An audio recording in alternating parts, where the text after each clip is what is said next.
Welcome, everyone, to another episode of Radio Miles, the podcast poised between the pub and peer review, which seeks to intrigue, entertain, and maybe change your perspective on a writer known commonly as Flann O'Brien. I'm your host, Toby Harris, and this podcast is made with the support of Birkbeck College, University of London. I'm very pleased to have with me today Dr. Paul Fagan, a figure who is absolutely central to Flann O'Brien studies. It's a real privilege to have him on the podcast. I think together with the other co-founder of the International Flann O'Brien Society, Ruben Borg, he has done more than any other person to develop the field of Flann O'Brien studies over the past decade, although it is far from his only area of study. Paul is an Irish Research Postdoctoral Fellow at Maynooth University, an elected member of the International James Joyce Foundation Board of Trustees, and a co-founder of the International Flann O'Brien Society. He is a founding general editor of the Parish Review, the open access journal of Flann O'Brien Studies, which is published twice a year by the Open Library of Humanities. He is a co-editor of Irish Modernisms, Gaps, Conjectures, Possibilities with John Greeny and Tamara Radak, and also Stage Irish, Performance Identity, Cultural Circulation with Dieter Fuchs and Radak as well as 4 well-received edited volumes on Flann O'Brien from Cork University Press. He is currently finalising a monograph on Irish literary hoaxes and edited collections on Flann O'Brien and the Non-Human, that's with Catherine Ebury, and Finnegan's Wake, Human and Non-Human Histories, which is with Richard Barlow, as well as developing research projects on representations of non-human skin in modernist writing and celibacy in Irish writing 1860s to 1950s. Well, thanks, Toby, for this very kind and generous introduction. Well done on getting through it. I hope the listener got through it as well. It's a real honor and a pleasure to be on the show. Thank you for having me on. There'll be some listeners listening to this podcast because they have indeed never read Flann O'Brien. You know, we've already had several cases about people kind of getting into Flann O'Brien for the first time by listening and then going out and buying the books. So, for the benefit of those new listeners, but also, you know, for the benefit of the listeners more generally, can you give us your take on a thumbnail sketch of Flann O'Brien / Brian O'Nolan / Miles O'Brien, et cetera, et cetera, et cetera? So, yeah, I mean, there's a lot to say about O'Nolan. He's such a multifaceted writer who wrote in so many genres, in lots of different media, under the guise of lots of personae and pseudonyms. I'm sure we'll get into all of this in more detail. We'll get under the hood on it. So the biographical author was born Brian O'Nolan, or Brian O'Nolan, in Strabane in County Tyrone in 1911.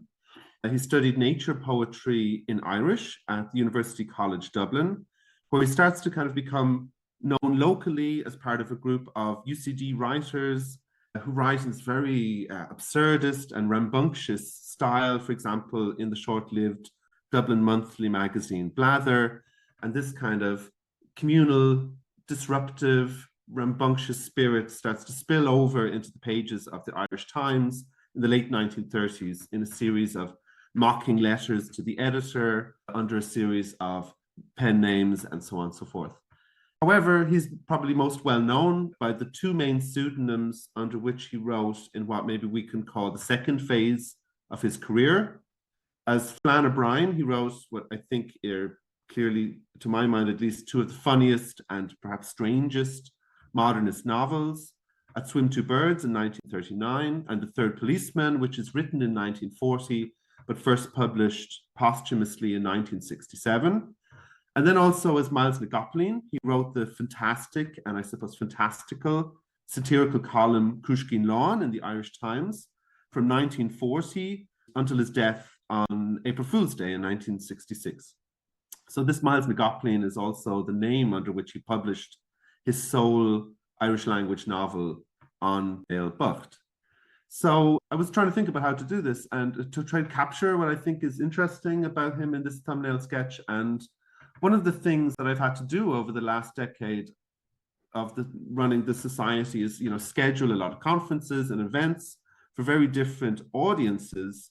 And I'm always struck at the difficulty of kind of pinning him down or of presenting different O'Nolans to different audiences or pitching them in different ways. And I remember at the 2017 Society Conference in Salzburg, we had a series of events, and one was a live performance by Val O'Donnell, where he did this kind of live stage presentation of the best bits and the set pieces from the Miles O'Brien columns, which were very charming and witty and, you know, full of expertly set up punchlines and groan-worthy puns. And then as another part of the schedule, we had a screening of Kurt Palm's film adaptation of At Swim Two Birds, which is this very kind of strange and avant-garde film, very Brechtian or Lynchian, very challenging in, I think, the best kind of way. And what I remember being struck by at the conference was that if you didn't know that Flann O'Brien and Miles McGoplin were pseudonyms for the same author, there's just literally no way on earth you would assume that these two very different pieces were adapted from the same source. So I think this multifaceted nature of his output is really what's fascinating about him, and it's one of the main ambitions of the society to cast more critical and scholarly, but perhaps also public light on this kind of fascinating diversity of his writing, even in many genres beyond the novels and columns. He also wrote some great short stories, in my opinion. John Duffy's Brother and 2 and 1 are particularly good. He also had a late career return to novels with The Hard Life and The Dalkey Archive in the 1960s. And he wrote some really interesting plays, teleplays, radio scripts, sitcoms, and so on, which I think can all give us a new point of access to mid-century Irish writing and institution and politics, but also tell us more about the author or cast him in a different light. I remember those two performances of Val O'Donnell and a screening of Kurt Palm's at Swim Two Birds at that conference, and having the same feeling of how on earth can this be the output of the same person, and that incredible multiplicity. And of course, Brian O'Nolan himself discusses compartmentalization of the personality. It's quite a striking feature, isn't it? And I think it's what makes Flann O'Brien so interesting, sometimes so difficult, as you said, to summarize or present, and seemingly endless in scope. You can just explore all these different facets. But it probably tells us something more broadly, doesn't it? He's almost coming out into the open with the truth, which I think is true of many writers and artists and figures, that they have many lives. They don't just have one life, one solid persona. Yeah, exactly. One is not only not oneself, but one is not only oneself, with multiple selves within oneself and so on. Yeah, absolutely. So, okay, so the excitement is building. People are ready. New listeners are now completely besotted and intrigued. My job is done. We're going to discuss a passage. So if you could read us a passage that you've been thinking about recently, we'll talk about that and hopefully shed further light on new writing. So yeah, great. Thanks, Toby. I've decided to read a passage about the long dance from chapter 4 of An Béal Bocht. So a caveat here is that I'm reading from Patrick Power's English language translation of O'Nolan's Irish original, and I'm going to skip over a couple of bits, so it's a tiny bit abridged. However, I still think this is a good passage to introduce O'Nolan's kind of absurdist but very sharp-edged gallows humor, and also his very careful modulation of tone, which I think personally is his best quality as a writer. And maybe it's a scene in which the two voices that we were kind of sketching out here, the satirist Miles McGoplin and the modernist Flann O'Brien, come closest together. So the only setup you need here is that we're on the eternally impoverished Gaeltacht or Irish-speaking island of Corcadorca off the west coast of Ireland, and a feis, or sort of a Gaelic festival, is being held to parade the Corcadorcans in front of the various revivalists and ethnographers who have come from Galway and Dublin, from the mainland of the island, to see this. So there's lots of this parading of how truly and authentically Gaelic everyone and everything is on the island for the benefit of these Gaelgori. So you get the picture. Okay, here's the passage. When the last word had been said from the platform about Gaelic, the revelry and tumult of the feis began. The president presented a silver medal as a prize for him who was most in earnest about Gaelic. 5 competitors were entered for that competition. Early in the day, they commenced speaking Gaelic with all their might and without interruption in the stream of talking, while they discoursed only about Gaelic. By afternoon, the sweetness and the sense had almost completely departed from their speech, and all that was audible were nonsensical chatterings and rough, inarticulate grunts. At fall of darkness, one man collapsed on the ground, another fell asleep, but not silent, and a third fellow was borne home, stricken by brain fever, which carried him off to the other life before morning. 8 more died on the same day from the excess of dancing and scarcity of food. The Dublin gentleman said that no Gaelic dance was as Gaelic as the long dance, and that it was Gaelic according to its length and truly Gaelic whenever it was truly long. Whatever the length of time needed for the longest long dance, it is certain it was trivial in comparison with the task we had in Corcadorca on that day. The dance continued until the dancers drove their lives out through the soles of their feet, and 8 died during the course of the feis.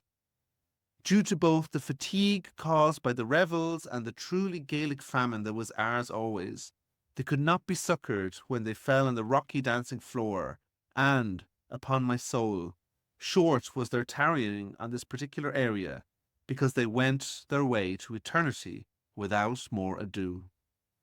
Even though death snatched many fine people from us, the events of the feis went on, sturdily and steadily. We were ashamed to be considered not strongly in favour of Gaelic, while the President's eye was upon us. I think it's a great passage to choose. You have some particular points of interest in this, I'm sure, which we'll come on to. But I want to draw out how this condenses something quite core about the double-edged and brutal satire of the novel overall, in which we are taking Irish dancing and this apparently Gaelic tradition of a long dance, and then we're setting it in the context of the hungry and, impoverished inhabitants of Corcadorca without good footwear, without the right, footwear to sustain such a long dance. And then what you have is this quite disturbing scene of people falling down dead while dancing. And it's definitely lightened by the obvious humor and jokes. And then there's an interesting recurrence of the number 8 in this passage throughout, which you might maybe have some light to shed on that. But it is nevertheless, I find it quite disturbing. And I was immediately drawn to this passage on studying this novel because it resonates in very dark ways with a whole set of events. And in particular, there was a common occurrence in the Nazi persecution of the Jews in Central Europe and Eastern Europe, to also force dances like this for long periods of time. So I'm really interested to hear what you have to say about it, because as a passage, it condenses the satire and really makes it clear the kind of satirical movement that's happening here. So thanks, Toby. That's a really rich setup. I'll try and pick up on those points in turn. So in terms of tone, yeah, I agree. It's a very disturbing, but then strangely comic scene. It's sort of unsettling in its kind of comic vision, its comic tone, and so on. And I think that's something that's common across O'Nolan's writing. It's a kind of a comic tone that tends to unsettle rather than to comfort. And I know this is a common response to his texts. I know this from teaching The Third Policeman, where I asked students if the book was funny, and they were like, that was supposed to be funny. They found it very horrifying, terrifying, nightmarish in a way, which scenes which to me were very funny. And I know that when O'Nolan sent his short story 2 in 1 to a French publisher, the publisher said he couldn't place it because he couldn't figure out what was the tone. He says, it seems like you're presenting this as a comedy, but in fact, this is a horror. So yes, this scene captures this quality very well, I think.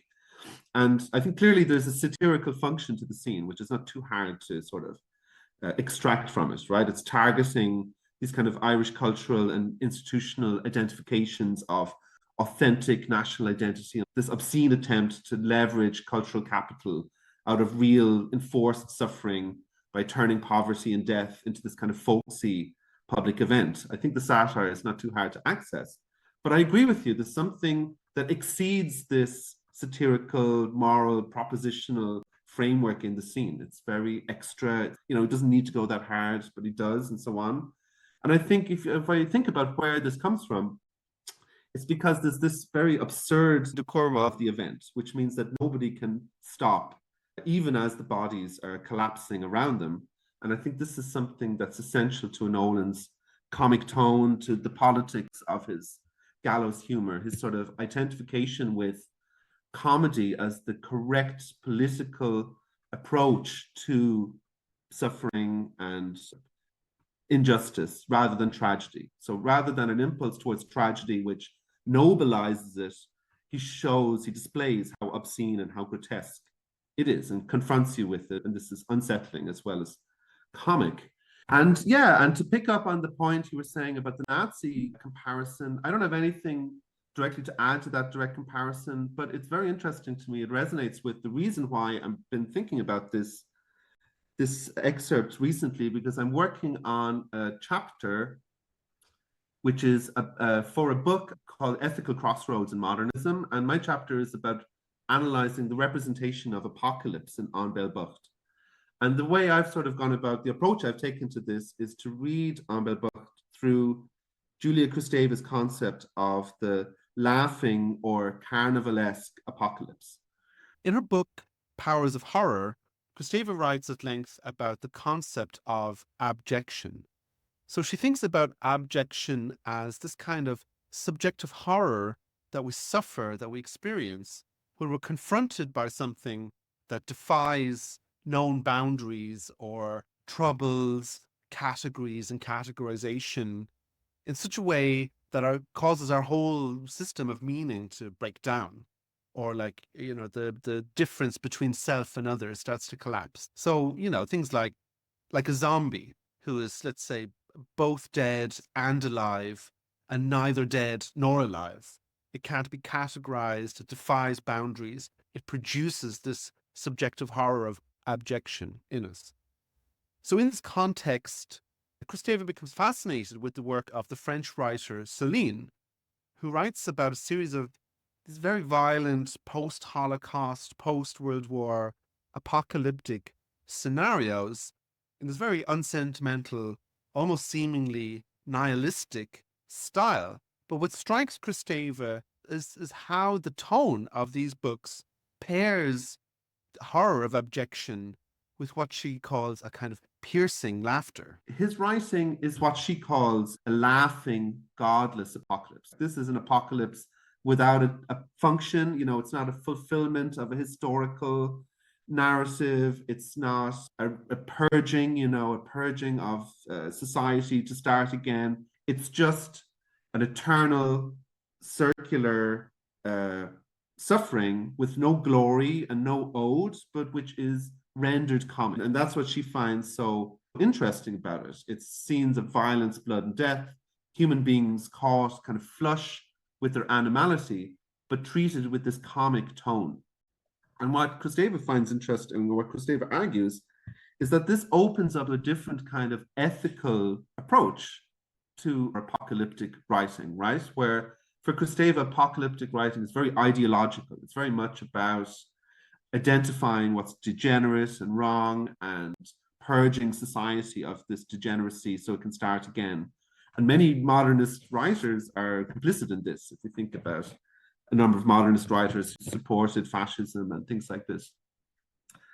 And what she says is that in order to be ethical, you need to not buy into the myth of the apocalypse, but to laugh at it in this kind of godless way.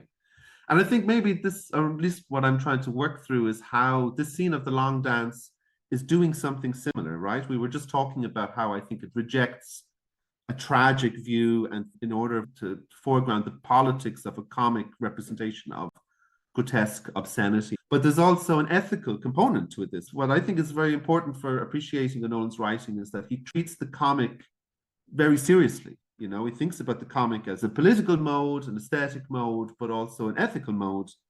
And across An Béal Bocht, there is this kind of identification with the abject or the other within all the scenes of the Irish as animals and so on.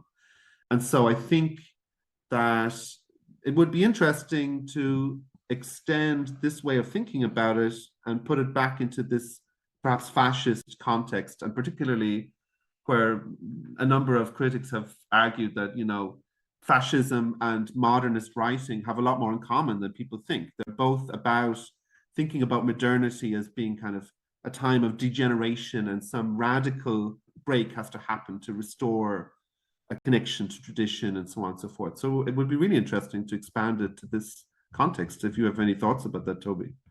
It's the reason why this connection comes to mind is much later than it's, well, actually not that much later, just 5 or 6 years later.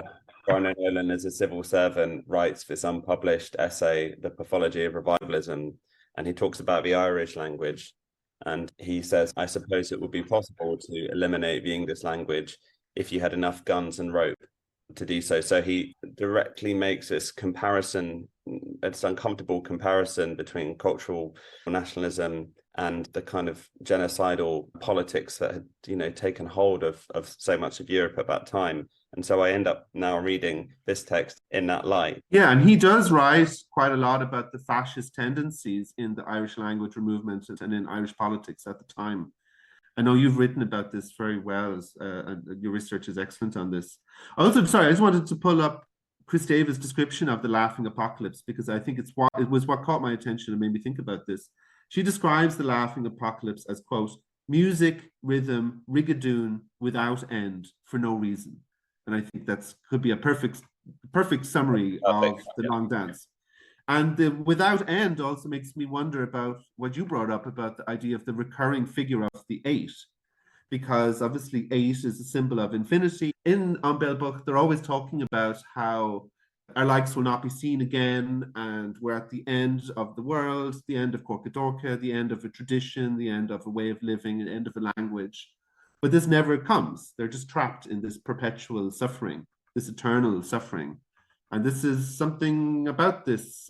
It's a godless apocalypse with no end, which is rendered comic through O'Nolan's tone and style, I think. That's a wonderful reading of the significance of the number 8 there as a miniature emblem of the amazing formal tendency of O'Nolan's work to construct these worlds that are continuous and infinitely repeating within themselves. Yeah, I mean, we see it in The Third Policeman, where he's in this circular hell, but it also happens in An Béal Bocht, right, where at the end he meets his father, who's just finishing a jail term, and he's going in to do the same jail term. There's this cyclical quality to the overall book as well. I'm tempted to leave it there, but I need to ask you another question about this passage, Paul. So I'm sorry about that. You shouldn't have chosen such an important and interesting passage. I apologize to you and the listeners. I want to talk about how. So firstly, we need to highlight that we're reading from the Power translation of this text published in 1973. The original, and therefore the text available for the first quarter decade of its existence was in Irish. That's for a future episode to talk about the different iterations and mutations of that edition. So the language context it can sometimes be a bit distracting, because in a sense it is this dominant context, but it's definitely worth acknowledging. I think the way to make this accessible to listeners is, of course, to read the English translation. And in fact, I think this, my personal opinion, I qualify that it's only my personal opinion, is that the passage you read is where Power does great justice, I think, to the Irish original.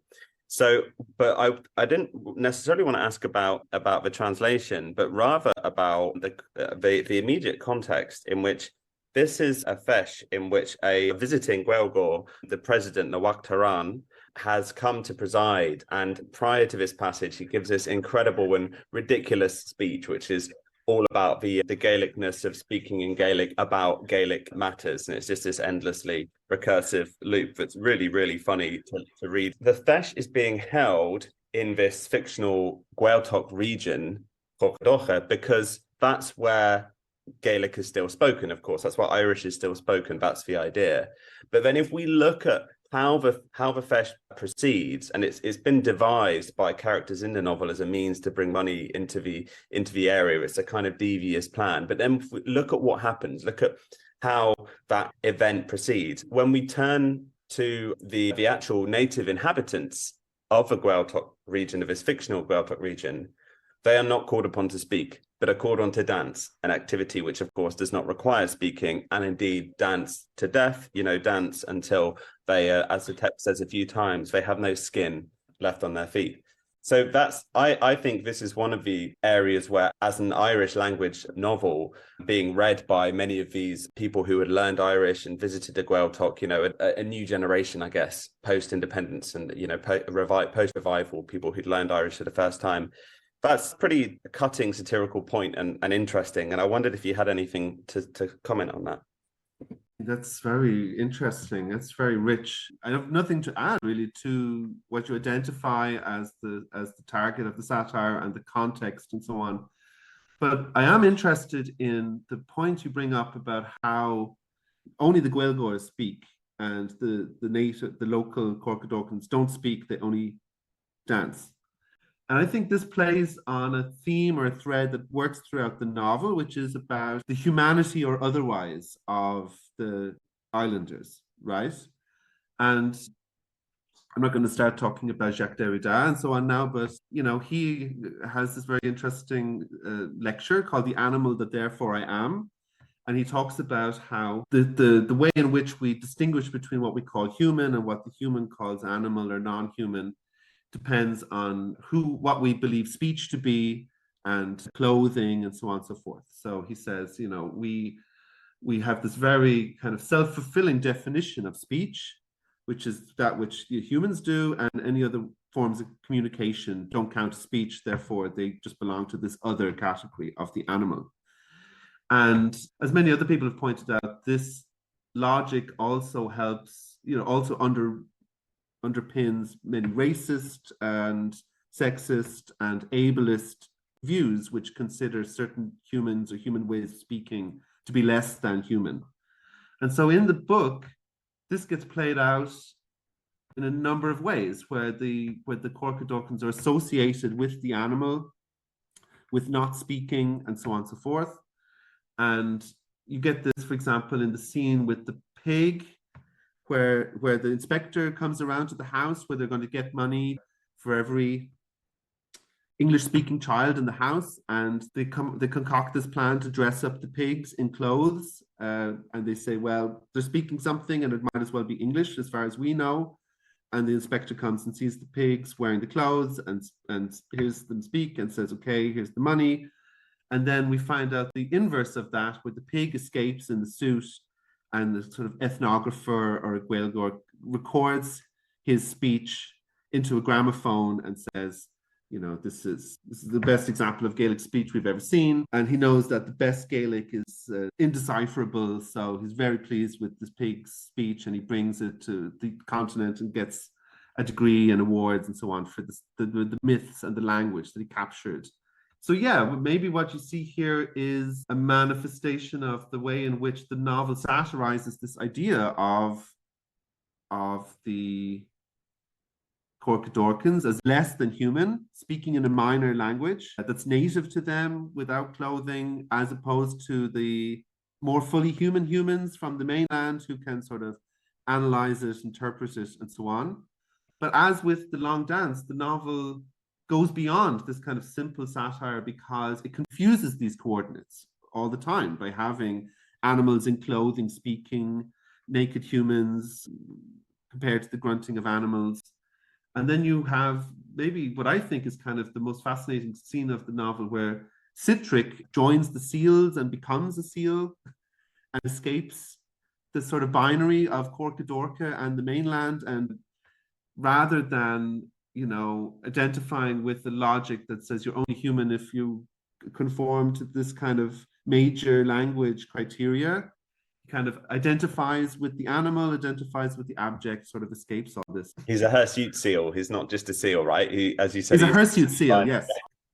Yeah, and that's what also caught my attention about that, because you mentioned that the skin of their feet is gone, and there's a lot of confusion between human and animal skin, or it's shown that they're the same, right? That's why their plan with the state inspector works, because he says there's no difference between the skin of a child and the skin of a pig.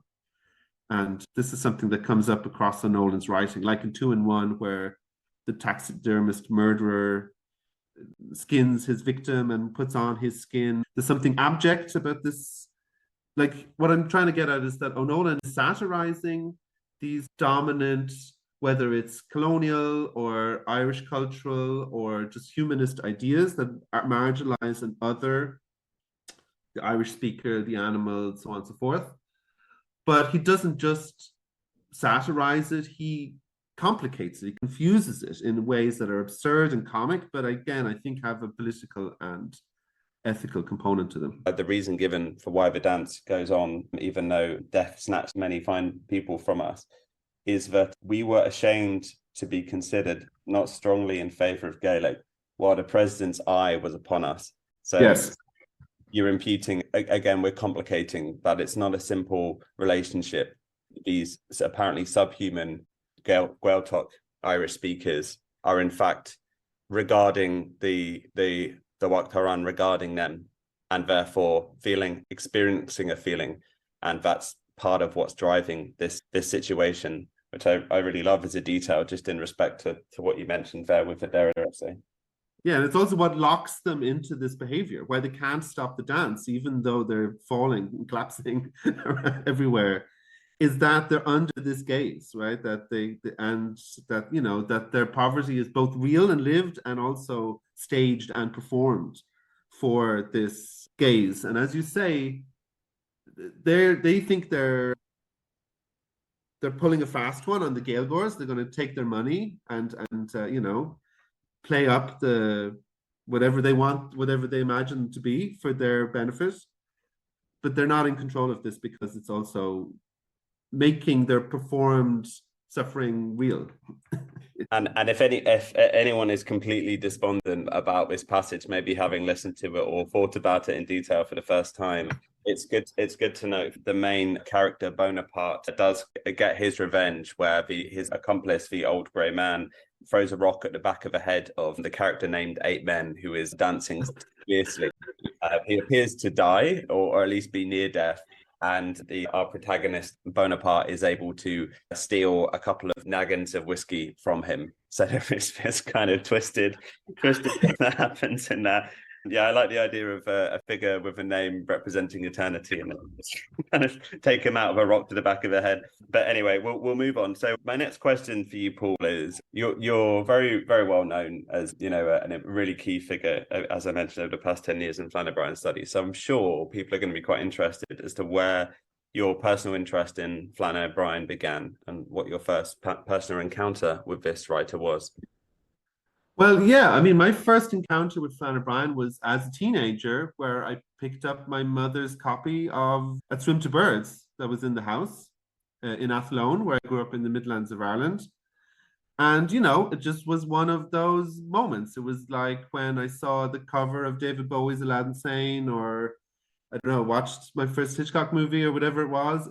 I read A Swim to Birds, and I realized, like art and culture and humor can be so much different from what I'm used to in the Irish Midlands. And it made me fascinated with Flann O'Brien. It opened my mind, I think, to a different kind of humor and stuff that was probably formative for me. And it probably set me on my path to, becoming an Irish modernist scholar, or whatever. I mean, I read Flann O'Brien before I read Joyce, and I'm sure he was the path to that too. So it was personal. It was in the home. My mom is a great reader. She influenced me a lot in this kinds of ways. And then also, I guess maybe it's of interest that it was in Athlone that I first read Flann O'Brien, because Athlone has lots of connections with him. So, it's close to the site of Snáth Doin, which gives the title to A Swim to Birds. And it's very close to the Midlands area of Tullamore, where the O'Nolans lived for a time, and where I think Anthony Cronin has speculated that the afterworld parish of the third policeman, very flat, and everybody speaks in these dull tautologies on and on and on, is based on the O'Nolan's time in the Midlands. And as being someone from the Irish Midlands, that resonates with me. It makes sense to me. And of course, Athlone was the centre of Irish radio broadcasting, with Radio Athlone, which was broadcast all across Europe. And O'Nolan's connection to the radio is something I know you've explored a lot in this podcast and in the Radio Miles workshop and so on. So Athlone is connected there. And he does mention Athlone a lot in the columns. Sometimes I've harbored like a notion to write a little article for like the Athlone Historical Society or something on all of the references to Athlone and Cushkin Lawn and Blather and so on. But maybe that's a retirement project. So yeah, I mean, and that's also something that caught my imagination as a teenager, something so experimental, so funny, so engaging, was also something local and tangible, and it resonated with me in my experiences of the Irish Midlands and so on. So yeah, that's how I got into him. And the rest, as they say, is history. Really wonderful. And yeah, indeed, the rest is history, a decade of history, in fact. So what can you explain for the benefit of someone who may not have even heard of it before? What is the International Flann O'Brien Society and its journal, the Parish Review? And how can listeners get involved in it? Where did it come from, and how can we engage with it? Well, the first thing maybe I'd like to point out is that it is something that Nolan wrote about or kind of seemed to want in his own life, even if it was tongue-in-cheek. There's a December 1944 installment of Cruiskeen Lawn where Miles Legopoline writes, he sort of laments, this is quoting from that here, "How well the crowd in this town," meaning Dublin, "would never think of forming a Miles Legopoline society. It'd be such a fine tribute to an old man. And with a statue in College Green, my back turned to Trinity, I may have the figure to wear a stone beard and stone frock coat," and so on. So, you know, I think sometimes people wonder, but I don't think he would have been opposed to the idea of a scholarly society dedicated to his writing, and I think he would have quite liked it. But in all events, we set it up in 2011. So in 2011 was the centenary of Nolan's birth. And myself and Werner Huber at the University of Vienna and my friend and colleague Ruben Borg, we decided we would hold an international conference, which we did. It was called 100 Miles. And I think originally we thought it might be a small event, a little workshop, a 2-day event. But we were absolutely blown away by the response. I think we had over 100 speakers and performers and writers and attendees at the conference. And what became very evident to us is that there was this very emergent and engaged community of people who read O'Nolan's works both in a critical and a research sense, but also in a personal sense. But it was very dispersed, right? There was no networks for encounters. There were no platforms for centralizing the information, for exchanging information, research on the author. So we said, okay, we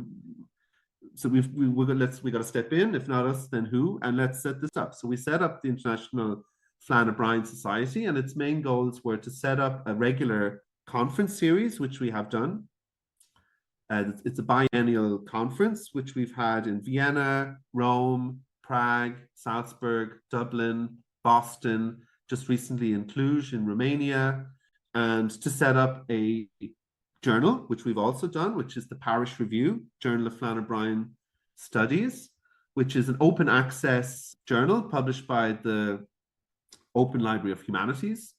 And the conferences have been very successful, and it's brought together a lot of people sharing really brilliant and fascinating work. And they've led to a series of books published by Cork University Press. And what's been very important to us is having very low barriers to participation. So we don't charge membership fees at all. We never have done. The journal is free, so there's no charge to publish, no charge for the author and no charge for the reader. It's fully peer-reviewed and indexed, and hosted by the Open Library of Humanities. And yeah, I mean, I think this has led to a very convivial and communal nature of the society that I'm very proud of and pleased with. And I think it's a really wonderful community to work in. It's full of brilliant, but also very warm and generous and kind researchers and scholars doing great work. And anybody who's interested in knowing more about Flann O'Brien, I think you can join the society at no cost. You can attend our conferences and our readings and screenings. You can read the journal by going to the Parish Review homepage at the Open Library of Humanities. And I hope it will tell you more about the author, but also some of these contexts and concepts that he's dealing with. I think listeners will probably be wondering, Paul sounds like he knows a lot about Flann O'Brien. What should I read when I dive into Paul Fagan's own corpus of material? You recently edited Acting Out from Cork University Press, which is a turn to the stage and the broadcast works of Brian O'Nolan. For this volume, you contributed 2 chapters and the introduction. And I happen to think your overture is actually one of the best and strongest recent pieces of work about O'Nolan as a whole, as well as a really good introduction. You pick up on a comment that O'Nolan makes, perhaps a revealing comment, in a late article about himself called Demi in 1964. And right at the end of that, he talks about how I am referred to locally as a Dublin gutty. I do not deserve this classification, although I sometimes condone it by acting the part. But there is definite confusion here between persona and imago, or imago, I should say. This kicks off this discussion of this theme that we've circled around a lot. What is the dynamic of how is it possible to assume such a remarkable number of personalities and have this continuous conflict? So to quote from your own introduction, you write, as he assumes a remarkable variety of personae before distinct audiences in a vast array of cultural sites, O'Nolan explores the comic and aesthetic pleasures of mass performance, yet his work also interrogates the potential performance and simulation not only to express but to produce identity, and the power of illusion not only to represent but to shape reality itself. So I wondered if we could talk about this, as you put it, nexus of disguise and disclosure, of simulation and authenticity, of persona and imago in O'Nolan and maybe even amongst his collaborators, if we have time. I'm not sure. I mean, well, first, Toby, that's very, much too kind and generous of you to say that. I'm really pleased that you enjoyed the introduction. That's very nice. It's very encouraging for me to hear. Thank you. I guess what he's playing with here is Carl Jung's psychoanalytical archetype of the persona. So Jung says the persona is this mask that we wear socially and publicly, which is designed to make a definite impression upon others and to conceal the true nature of the individual. And we all have these personas in our interactions with other people. And Jung says, by contrast, the imago is this kind of unconscious image that we use to understand the other. So we're all interacting with each other, putting on personas to conceal ourselves and for social gain and to make a certain kind of impression. And then we receive the other person's persona as an imago, as this kind of fixed archetype. And what O'Nolan is saying here is that I sometimes play the part of the Dublin gutty, but how dare people imagine that's who I am? That they're confusing the persona I'm putting on with an archetype, a stereotype, an image. And so I think this really sets up what's very interesting in O'Nolan's writing in a lot of ways, is that he's always playing with for comic purposes, but I think also reflecting on the relationship perhaps between self and performance. Right? I mean, do we have an authentic self that we either share or conceal through our presentation to the world? Or does the performance produce the self? Does the wearer wear the mask, or does the mask wear us? And I think in this way, O'Nolan is very interested in this kind of performative idea of performance. The simulation, the fake creates reality. And this is a theme, this is a perennial theme. You see it perhaps in Hamlet, right, where he feigns madness, and then his actions lead to everybody dying. Sorry, spoiler for Hamlet there. Or, it's a theme in Alfred Hitchcock's movies where, Kim Novak in Vertigo or Cary Grant in North by Northwest assumes a persona that creates them, and there's no person to go back to afterwards. I think O'Nolan does this a lot, and sometimes in really fascinating ways. For example, John Duffy's brother, this story where John Duffy's brother comes to believe that he's a train, and he goes into the office and he's, all choo-choo, I'm a train, blah, blah, blah. And his colleagues are laughing at him. And then when he comes home, he has a break and he realizes that he's not a train. And then it becomes this very, just existentially anxious story about whether people believed him when he said he was a train or not, whether he's going to be brought to the madhouse or it'll be passed off as a joke. And here you have this kind of anxiety of, I guess the train is his true self, but he's relieved that they take it for, that as a performance. Or you have 2 in 1, where the taxidermist murders his boss and puts on his skin and then walks around in the boss's skin hailing people, and then he's starts giving out about himself because he's become the boss, and he's like, oh, Murphy is the murderer and Kelly is the boss. He's like, that Murphy, he's such a layabout, he's such a useless article or whatever. And he becomes Kelly, he becomes the other person. He can't take off the skin, he can't take off the persona. And I think this is really a theme across Nolan's writing that we see in the plays, but also in the novels, the way in which the De Selby scholar interacts with the policeman, trying to conceal his intentions, but falling afoul of them and so on. This idea of trading identities and breaking down the distinction between what's inner and what's performed is realized quite dramatically in work as Maeve Long has written about, where O'Nolan and his friends, the two Niles, Niall Sheridan and Niall Montgomery, appear to write articles in each other's names, or maybe pretending to be someone else. It's unclear who's written it, really taking great pleasure in how much they might confuse people about who is who and who's writing what. And the group of friends were extremely fond of hoaxes, of literary hoaxes, all kinds of hoaxes, really. I've already spoken about some fantastic examples of those in the podcast, and ones that spring to mind are stories of meeting with James Joyce's father, which they profess to tell to the early biographers of Joyce, that may well have been completely made up, maybe not. One of the joys of the hoaxes that we don't always know. You're exploring this for the project that I mentioned in the introduction. Could you give me 3 examples of maybe, they could be small, they could be big, but certainly hoaxes you've encountered that you really love? Well, brilliant. Thanks, Toby, for the opportunity to talk about this, one of my great loves, which is hoaxing. Maybe, though, just first, it's worth jumping back to the point you made, because I think it's a really important one about the collaborative nature of his work. I think that's also something that we have that's new in the way we see O'Nolan, right? He was very often thought of, when the counter to the narrative of him as the failed writer is him as the lonely pioneer, the lonely innovator. He's in this kind of cultural wasteland of mid-century Ireland, and he alone is creating these fantastical, innovative novels.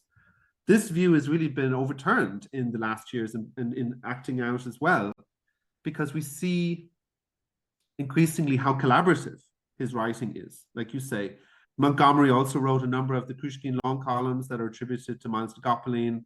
And as you say, there's a certain kind of slipperiness under these names that we can't always connect to the biographical figure of Brian O'Nolan, but which also show how collaborative his project is and how embedded it is in his social circles and networks and these different institutions of Dublin at the time and so on, the civil service and the theatre, the newspaper, so on. So that is a point worth emphasizing, I think.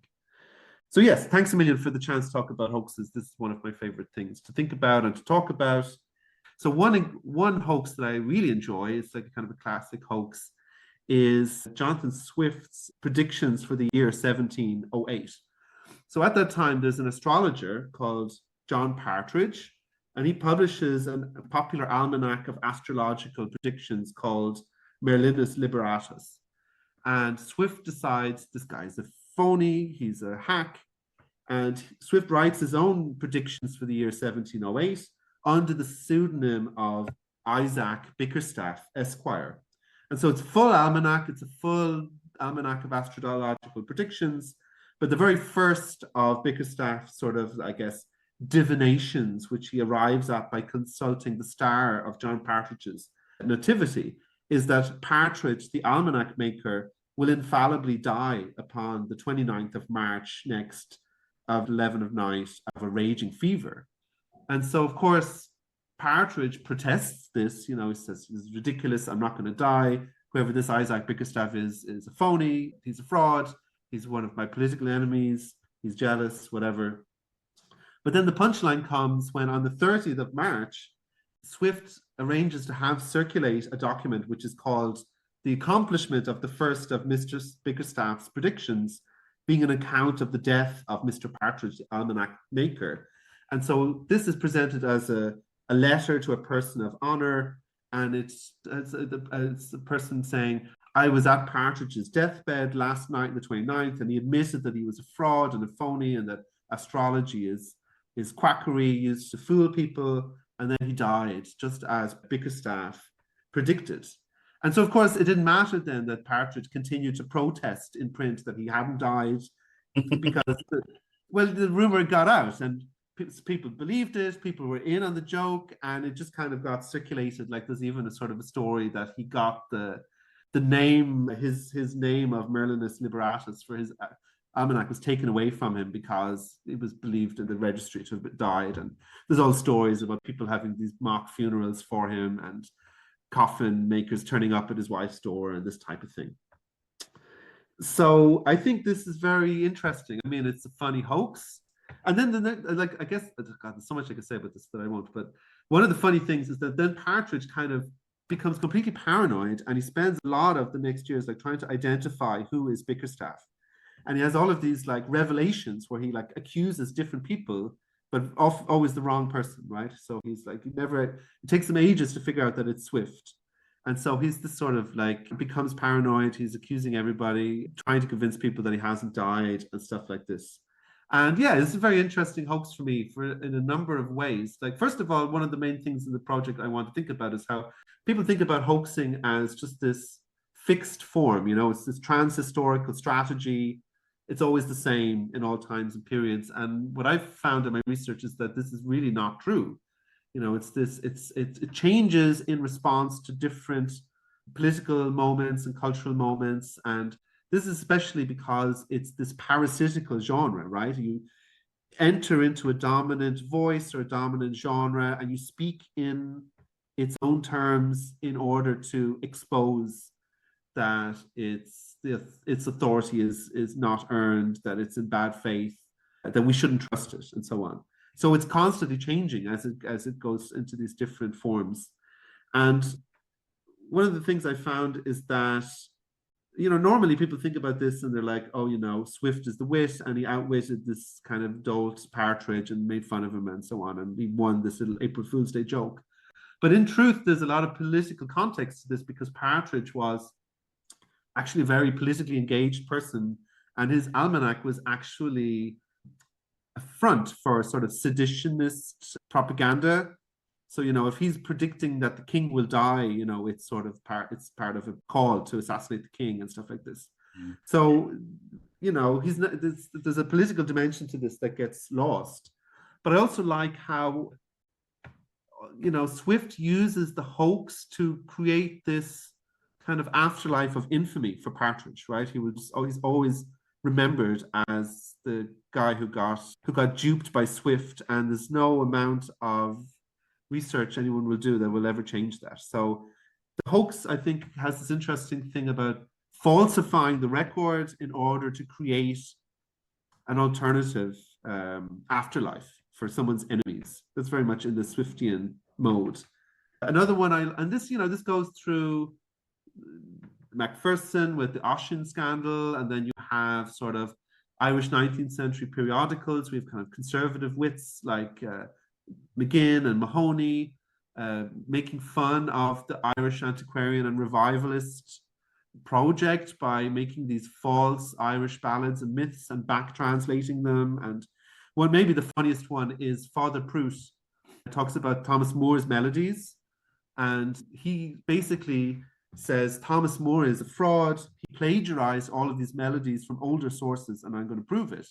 And what Mahoney, whose pseudonym is Father Prout, does is he back translates Moore's Irish melodies into French and Latin and German and Old English and things like this, and then presents them as the originals and presents Moore's as the fake. So again, you have this falsifying the archive, this anti-archive, and so on. And this goes up through people like James Clarence Mangan up to the modernist era. And maybe that's just one more example I think is interesting. Samuel Beckett has this very funny hoax, but also a very fascinating hoax, I think. So Beckett, really at the start of his career, he's just come back from Paris, where he's with Joyce. He has been a lecturer in Paris in 1930. He returns to Trinity College, where he's a lecturer, and he has to give a lecture to the Modern Language Society. And as his subject, he chooses concentrism. And he says, concentrism is this really fascinating philosophical and poetic manifesto from this very obscure poet-philosopher Jean Duchat from Toulouse. And he opens with a letter which it describes how he's come into possession of Duchat's papers and his testimonies and his writing and so on.